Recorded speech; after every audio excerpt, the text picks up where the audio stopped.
आप सभी को मेरा श्री गौरीशंकर सीताराम राधेश्याम।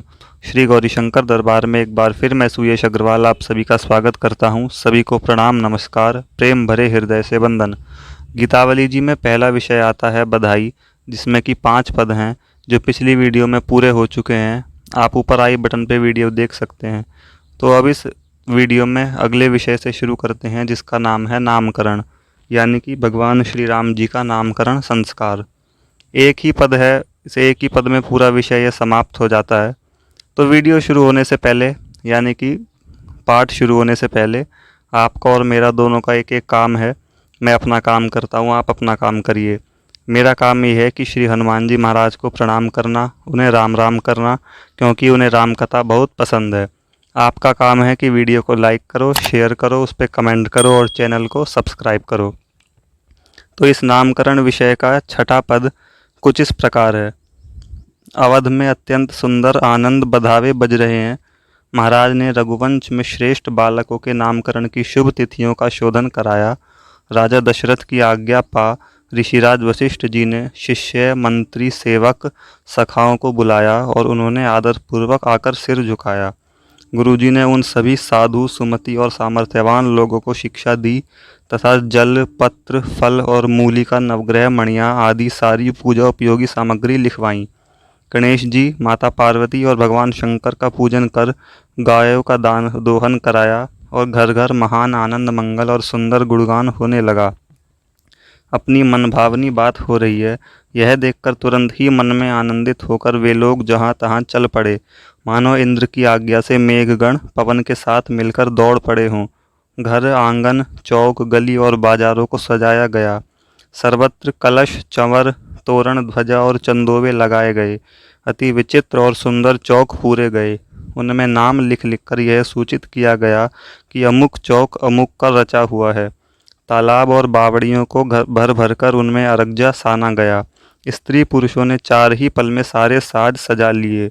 इस समय दशरथपुरी ने अपनी छवि से देवपुरी को भी लज्जित कर दिया है।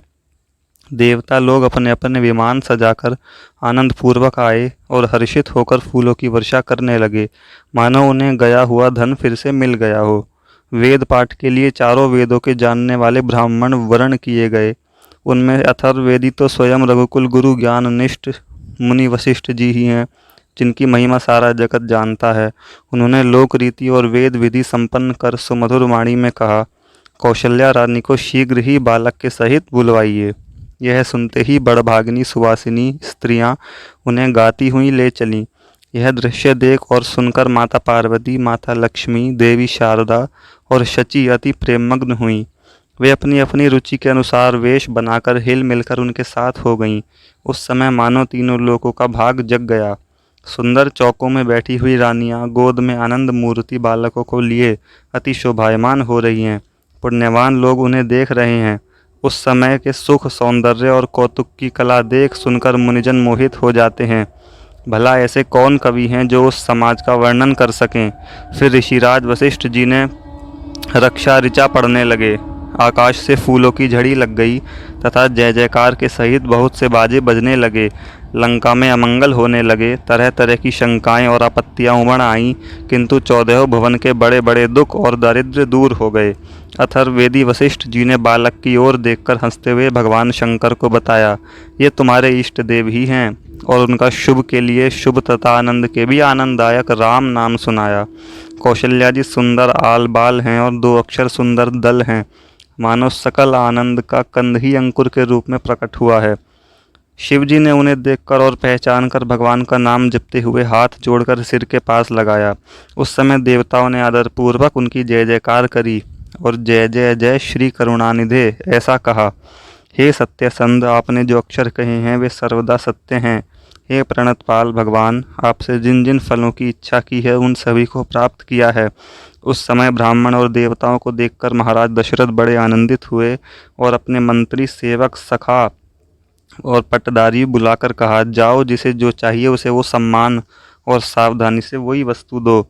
तब वे हृदय में हर्षित हो याचकों को ढूंढ ढूंढ कर तथा बुला बुलाकर दान देने लगे। सब लोग भगवान राम की निछावर लेने के लिए हठपूर्वक भिखारी बन जाते हैं और फिर वे ही दान देते हुए दिखाई देते हैं, मानो साक्षात कुबेर हों। वशिष्ठ जी ने विचार करके भरत, लक्ष्मण और शत्रुघ्न के भी नाम रखे। महाराज दशरथ के चारों पुत्र मानव, अर्थ, धर्म, चारों फलों को भी फल देने वाले हैं। इस प्रकार राजकुमारों के सुंदर एवं अनुपम नाम रखे गए। उस समय से नगर की स्त्रियों के सारे शोक और संकट दूर हो गए। विधाता ने सबके सभी मनोरथ सब प्रकार पूर्ण कर दिए। अब भी उनका गान या श्रवण करने से तुलसीदास तथा सबकी सभी मनोकामनाएं पूर्ण हो जाएंगी। बोलिए श्री सीताराम भगवान की जय। तो भक्तों, आपने सुना भगवान का नामकरण संस्कार। ये सुंदर प्रसंग गीतावली जी में वर्णित है। अगली वीडियो में अगले विषय से शुरुआत करते हैं। सभी को आनंद मंगल सहित। श्री गौरी शंकर, सीताराम, राधे श्याम।